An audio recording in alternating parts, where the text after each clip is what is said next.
But now it's time to move right along into the actual story of the day. Again, like I said, I recorded this entire fucking thing, and OBS didn't record any of my goddamn fucking audio, despite having my settings saved. It switched OBS to no motherfucking microphone fucking detected, and I didn't unplug my goddamn camera. Like, tech needs to stop fucking with me like this.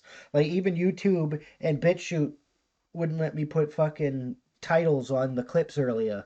Like, this is it's on fucking purpose. You're fucking throttling my internet.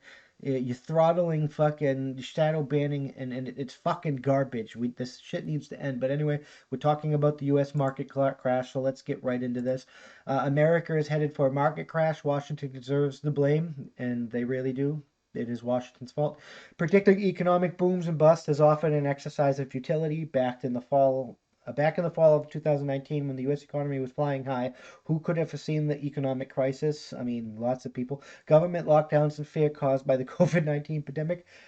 Are, however, several key indicators that we are reliably warned that reliably warned us when the economy is about to experience a large crisis, and one of the most important just flashed red for the first time in decades. I mean, the economy warning signs have been flashing red Winning? No. for fucking decades up until Trump took place, since the 70s, really.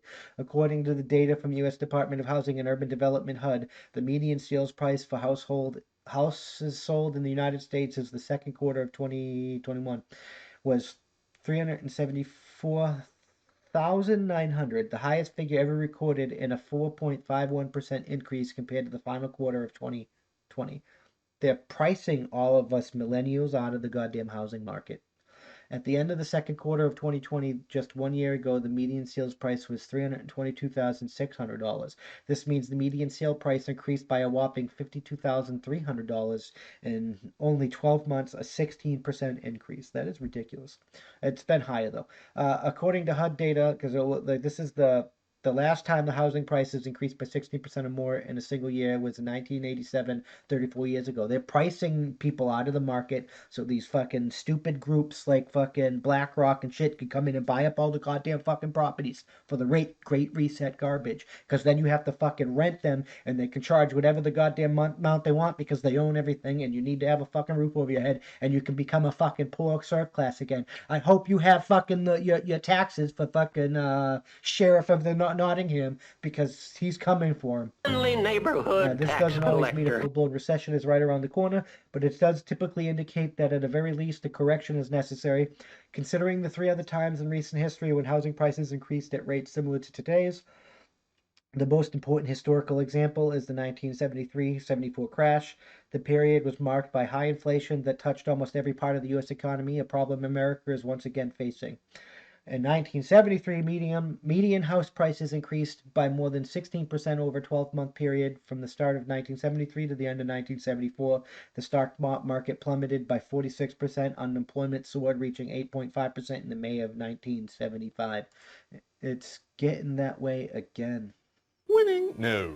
And I apologize, since I'm frustrated. I have to record this again. I've been rushing through. I'll kind of slow down and try and make it as entertaining as possible. But it's shitty fucking news, and it's hard to do. A decade later, in the late 1987, the median sales price for houses sold had increased by more than 70% from the previous year.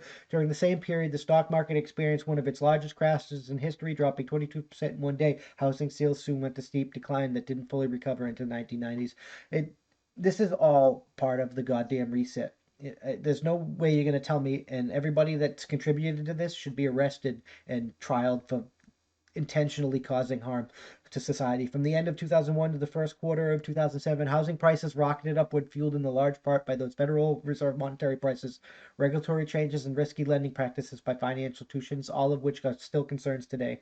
From 2001 to the first quarter of 2007, the median house sales price increased by $86,300, a 50% gain. Housing prices then began to drop at an alarming rate, triggering one of the world's worst financial crises since the stock market crashes since the Great Depression. One might be tempted to think that today rapidly rising houses prices are simply going to bounce back from the coronavirus, but because of all the fucking money we print, they never really fell down in the first fucking place. I'm paraphrasing now because we're getting into it, and this is the end. Um, This is all by design. Winning? No.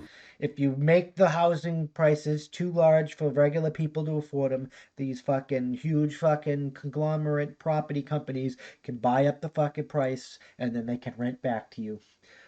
Thank you, fucking World Economic Forum and Davos Group, for your great reset bullshit. Spurred by huge amounts of money printing, I'm gonna own nothing and be happy about it. I'm gonna own. I might. You might succeed in making me own nothing, but I'm not gonna be happy about it. I'm not gonna comply, and you're gonna have to fucking kill me. And stimulus programs from the federal government, housing prices increased throughout 2020. They never experienced a large drop that could explain why we're seeing prices shoot up in 2021.